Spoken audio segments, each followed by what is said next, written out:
Ang pelikula ay nagbubukas sa isang lugar sa Australia habang si Junior na isang 19 na taong gulang ay dinadala sa isang bilangguan. Lumaki si Junior sa isang magulo na pamilya at siya ay nagkaroon ng problema sa batas mula noong umalis siya sa kanilang bahay ilang taon na ang nakakaraan. Sa kasalukuyan, siya ay binigyan ng 6 na buwang pagkakakulong para sa isang tila maliit na pagkakasala. Pagkatapos ng masusing pagsusuri para sa mga potensyal na armas, inilipat si Junior sa kanyang selda kung saan nakilala niya ang kanyang kasama sa selda na si Eric. Hindi sila nag-usap ngunit maliwanag na si Eric ay natatakot sa isang bagay. Sa pagdaan ng mga araw, nagsimulang masanay si Junior sa mahirap na gawain sa bilangguan.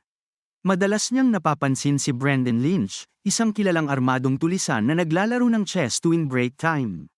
Ilang beses din na nahuhuli ni Brendan ang binatilyo na nakatingin sa kanyang direksyon, ngunit hindi siya nagsisimula ng anumang pag-uusap.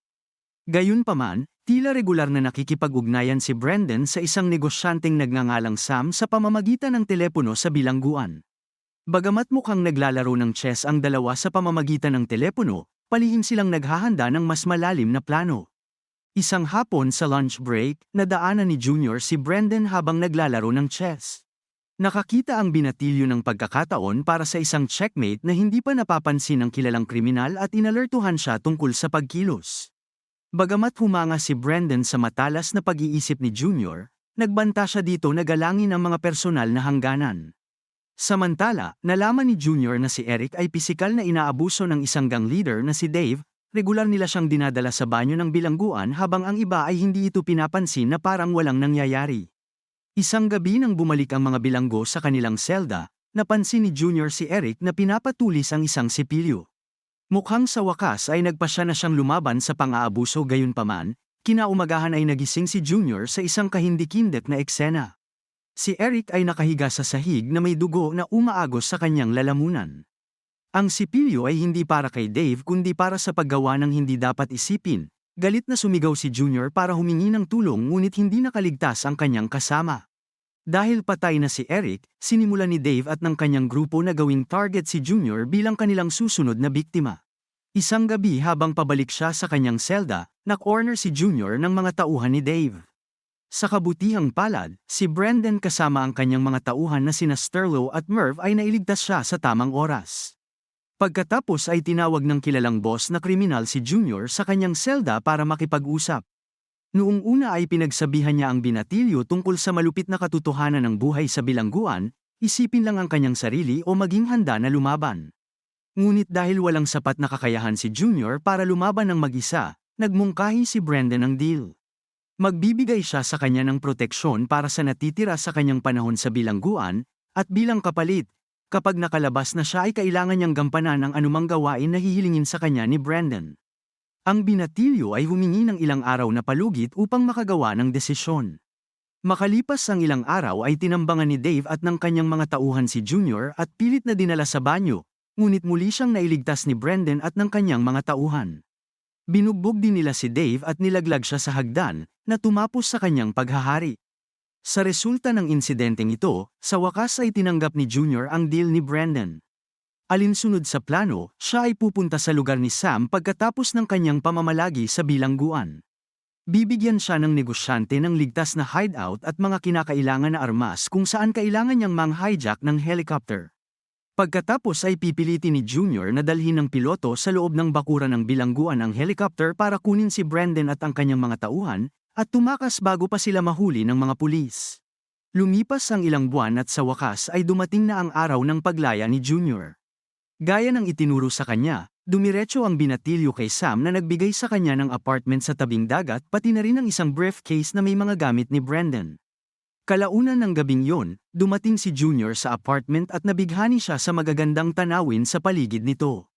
Binuksan niya ang briefcase at nakakita ng mga pekeng pasaporte, bagong damit, at isang baril sa loob nito. Nang gabing yon, isang magandang dalaga na nagngangalang Tasha ang pumunta sa kanyang apartment para gamitin ang kanyang banyo. Isa siya sa ilang mga kababaihan na pinananatili ni Sam sa kanyang paligid at ginagamit sa iba't ibang mga gawain.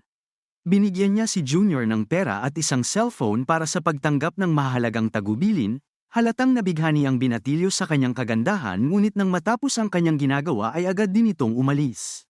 Sumunod ay pumunta si Junior sa isang trailer ng isang retiradong sundalo na may pangalan na Private Wilson. Tulad ng inutos sa kanya ni Brendan ay kumuha siya ng iba't ibang mga makabago na armas mula kay Wilson. Pagkatapos ng maikling aralin kung paano gagamitin ang mga ito, pumunta si Junior sa isang lokal na ahensya ng tour na nag-aayos ng mga flight ng helicopter at nag-book ng tour. Sa kalagitnaan ng paglipad, naglabas siya ng baril mula sa kanyang briefcase at pinilit ang piloto na dalhin ito sa bilangguan. Samantala, nagawa ni na Brendan, Merv, at Sterlo na gawing hostage ang isang prison guard gamit ang isang kutsilyo. Pinilit nilang buksan ang main gate ng iba pang gwardya at nagmamadaling lumabas doon, at maya-maya ay dumating si Junior sakay ng helicopter at lahat sila ay mabilis na umakyat na iniiwan ang hostage. Tumungo sila sa malayo at tuluyang nakarating sa gitna ng mining field kung saan naghihintay sa kanila ang sasakyan ni Sam. Iniwan nila ang piloto na hindi nasaktan, sumakay sila sa kotse, at umalis sa pinangyarihan. Habang papunta sila sa safe house ni Sam, huminto ang gang para kumain. Habang paalis si Merv para bumili ng pagkain, isang broadcast sa radyo ang nag-ulat ng balita ng kanilang pagtakas sa bilangguan. Ang reporter ay binanggit isa-isa ang kanilang mga pangalan at ang kanilang nagawang krimen. Sa kanilang labis na galit, nalaman nilang si Merv ay nakakulong dahil sa pananakit sa isang mag-aaral na babae ilang taon na ang nakakaraan. Nakaramdam sina Sterlo at Brendan na nagtaksil sa kanila ang kanilang kasama at naiinis dahil itinago nito sa kanila ang katotohanan na ito. Kaya naman nang bumalik siya sa kotse, marahas siyang binugbog ni Brendan at itinapon ang kanyang walang malay na katawan sa tabi ng kalsada. Pagkatapos, ang tatlong natitira ay umalis at hindi nagtagal ay nakarating sa apartment ni Sam sa tabing dagat. Bagamat gustong-gusto ni Sterlo ang marangyang ayos nito, sinabi ni Brendan na sila ay madaling mahahanap sa oras ng isang pag-atake dahil ang apartment ay bukas mula sa lahat ng panig. Pagkatapos ay pumunta sila sa mansyon ni Sam, kung saan binigyan sila ng tagubilin tungkol sa kanilang gagawin. Sa pagkabigla ng lahat, ang gawain ay nagsasangkot ng pagnanakaw ng 6 na tipak ng purong ginto, mula mismo sa isang minahan sa labas ng Kalgoorlie.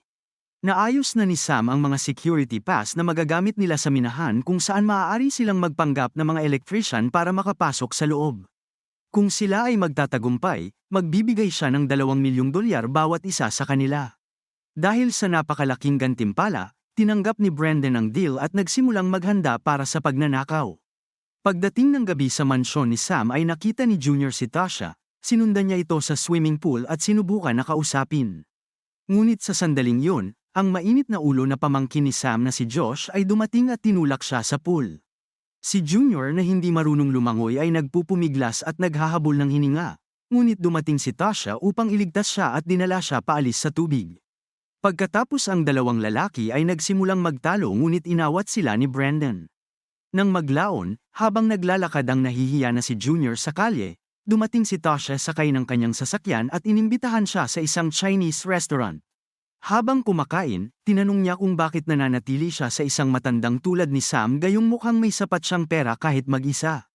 Bilang tugon ay ibinahagi ng babae ang isang kwento tungkol sa nangyari sa huling babae na nagtangka na tumakbo, ito ay tinugis at napatay. Kinaumagahan ay ipinahayag ni Brendan ang kanyang galit tungkol sa pangyayari noong nakaraang gabi na kinasasangkutan ni Junior at Josh. Bilang isang tao na ayaw ng pagkakamali, pinarusahan niya si Junior dahil hinayaan niya ang isang babae na makagambala sa kanyang gawain. Pagkaraan ng hapon na yun ay lumipat sila sa isang bagong hideout na inayos ni Sam, isang medyo tagong lugar sa labas ng lungsod ng Kalgoorlie. Mula doon ay naglakbay sina Brendan at Junior sa minahan ng ginto, tinitingnan ang lugar at nagplano para sa kanilang pagnanakaw.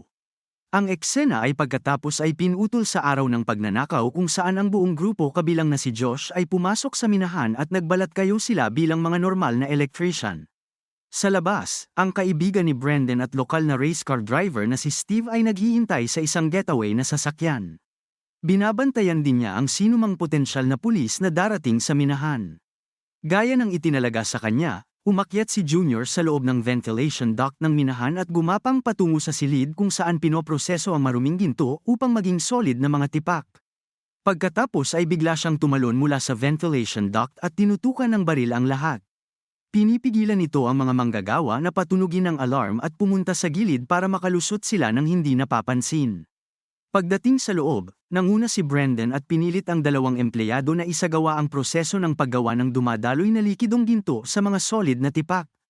Nang nagiging maayos na ang lahat, kinabahan si Josh at nauwi sa pagbaril sa paa ng isang empleyado. Ang nagagalit na si Brendan ay tinuruan siya ng leksyon. Ngunit ang pinsala ay nagawa na at sa lalong madaling panahon ay nagbigay ng senyales si Steve na papalapit na ang mga pulis. Si Brendan, kasama ang iba pa ay kinuha ang 6 na tipak ng ginto at sinimulan ang kanilang planong pagtakas. Habang nagkukunwari bilang mga manggagawa, nakarating sila sa labas ng minahan nang walang anumang problema. Pagkatapos ay ginamit nila ang mga hostage bilang mga panangga, at pinamamahalaang tumakas gamit ang kanilang sasakyan. Ngunit ilang sasakyan ng mga pulis ang nagsimulang sumunod sa kanila, na patuloy na pinapaputukan ang kanilang sasakyan. Nang makatakas ang gang sa labas ng Kalgoorlie, isang bala ang tumama sa tiyan ni Sterlo na malubhang nakapinsala sa kanya. Pagkatapos ng matinding paghabol, sa wakas ay nagtagumpay si Steve na makatakas sa mga pulis, na naging sanhi ng pagbangga ng ilang humahabol na sasakyan sa isa't isa. Ngunit sa puntong ito ay napagtanto ni Sterlo na hindi na siya makakaligtas, sa kanyang huling hininga ay hiniling niya na ang kanyang bahagi ng ninakaw na ginto ay ibigay sa kanyang maliit na anak na babae. Nasasaktan ang grupo sa kanyang pagkawala ngunit wala silang pagpipilian kundi magpatuloy. Maya-maya ay itinago nila ang kanilang sasakyan sa loob ng isang truck at tumungo sa kanilang safe house, ngunit inutusan sila ni Sam na itapon muna ang sasakyan at alisin ang anumang ebidensya. Kaya naman dinala nina Brendan at Junior ang kotse sa isang malayong lokasyon, sinunog ito habang nasa loob pa rin ang katawan ni Sterlo at pagkatapos ay itinulak ito papunta sa bangin. Habang pabalik sa kanilang hideout, si Junior ay nakatanggap ng mensahe mula kay Tasha na sinasabi na si Sam ay nagtaksil sa kanila. Nag-alala ang dalawa kaya maingat nilang pinuntahan ang isang libingan kung saan nagtago ng pera si Brendan. Alam nila na gagawing pera ni Sam ang ginto sa Melbourne kaya kinuha nila ang kanilang mga gamit at sumakay sa tren patungo sa parehong lungsod. Sa tren, si Junior ay muling nakasama si Tasha at ang dalawa ay nagsaya sa banyo. Pagkarating sa Melbourne ay humanap sila ng murang motel na matutuluyan para hindi makatawag ng anumang atensyon gayunpaman, hindi pabor si Brendan sa namumuong pag-iibigan sa pagitan nila. Isang gabi, habang nasa labas si Tasha para bumili ng pagkain, binalaan niya si Junior na maaaring maging hadlang ang babae sa kanilang mga plano sa hinaharap dahil sa kanyang nakaraan. Upang matiyak ang isang maayos na hinaharap, ipinangako ni Brendan na bibigyan siya ng mas malaking bahagi ng pera na humihiling sa kanya na putulin ang relasyon kay Tasha.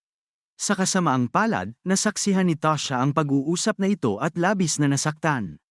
Tumakbo siya dahil sa sama ng loob pero hinabol siya ni Junior at desperado na nagpapaliwanag. Ngunit binalaan siya ni Tasha na kapag natapos na ang kanilang trabaho, maaaring iwanan rin siya ni Brendan tulad ng iminungkahi niyang gawin sa kanya. Samantala, ang isa sa mga hitman ni Sam na si Wayne ay pinuntahan ng motel at nakita si Brendan sa loob. Itinutok niya ang kanyang baril sa kanya at ibinalita na naglagay si Sam ng presyo sa kanyang ulo gayunpaman, minanipula ni Brendan ang sitwasyon sa pamamagitan ng pagkumbinsi kay Wayne na magtataksil din sa kanya si Sam. Pagkatapos ay humingi siya ng tulong at nangako na bibigyan siya ng mas malaking halaga ng pera. Nang marinig ito, agad na tinanggap ni Wayne ang alok. Kinaumagahan, pumunta sina Junior at Brendan sa lugar kung saan dapat ibigay ni Sam ang mga tipak ng ginto.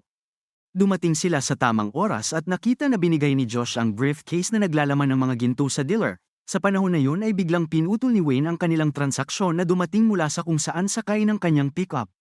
Nagmaneho siya patungo sa mga ito ng buong bilis, at binangga ang kanyang truck sa kotse ni Josh na ikinamatay ng ilang lalaki sa proseso. Sinamantala ni Brendan ang pagkakataong ito para patayin ang natitirang mga lalaki at kinuha ang briefcase, at nang matapos ang unang bahagi ng kanilang misyon ay tumungo sina Junior at Brendan sa kinaroroonan ni Sam dahil mayroon silang dapat ayusin dito. Nang makarating doon, hindi nag-aksaya ng oras si Brendan at binaril si Sam ng 2 beses sa tiyan. Dinala nito ang kanilang tunggalian sa isang malupit na pagtatapos. Kasunod nito ay nakahanap sina Brendan at Junior ng isang motel upang magpalipas ng gabi. Habang ipinapasok ni Brendan ang briefcase na may ginto sa ilalim ng kama, gumawa ng dahilan si Junior para lumabas at ipinadala ang lokasyon ng motel at mga susi ng kwarto kay Tasha. Ang dalawa pagkatapos ay bumili ng isang bangka para sa kanilang plano na pag-alis sa bansa. Kinaumagahan, umalis sina Brendan at Junior sakay ng kanilang bangka gayunpaman, Tulad ng sinabi ni Tasha ay ipinagkanulo ni Brendan ang binatilyo at nag-alok lamang sa kanya ng isang maliit na tipak ng ginto. Ngunit pagkatapos gumugol ng ilang buwan kasama ang isang dalubhasang kriminal na tulad ni Brendan, natuto si Junior ng ilang trick. Inaasahan na niya ang pagtataksil na ito, kaya buong tapang niyang isiniwalat na ibinigay niya kay Tasha ang lokasyon ng motel. Pagkatapos ay kinuha niya ang mga ginto, pinalitan ng mga walang kwentang bato, at itinago ang tunay na ginto sa isang lugar. Dahil galit na galit sa pahayag na ito, hinulag ni Brendan si Junior sa tubig at ang dalawa ay nasangkot sa isang matinding laban. Pagkaraan ng ilang sandali, tanging si Brendan lang ang lumangoy sa ibabaw dahil hindi marunong lumangoy si Junior. Ngunit hindi nagtagal ay kinuha niya ang batang nalulunod at muling sumakay ang dalawa sa bangka. Sa kalaunan, walang nakikitang punto si Brendan sa pakikipag-away at inamin na naloko siya ng binatilyo. Sa kabilang banda, ipinangako ni Junior na ipapadala niya kay Brendan ang kanyang makatarungan na bahagi ng pera at pagkatapos ay umalis gamit ang isang maliit na bangka patungo sa dalampasigan. Nang maglaon, bumalik si Brendan sa motel kung saan siya nahuli at ibinalik sa bilangguan matapos makilala ng isang lokal na babae ang kanyang mukha. Ang huling eksena ay ipinapakita si Brendan bilang isang nagbago na tao, isang taong tumanggap sa kanyang kapalaran. Ngunit makalipas ang ilang buwan, nakatanggap siya ng liham mula kay Junior na nagdedetalye sa lokasyon ng kanyang bahagi ng ginto. Nagdulot ito ng panibagong pakiramdam ng pag-asa para kay Brendan habang nakatingin sa labas ng bintana ng kanyang selda. Salamat sa panunood. Para lagi kayong updated sa susunod na kwento, mag-subscribe at siguraduhin na naka-on ang notification bell. Ingat!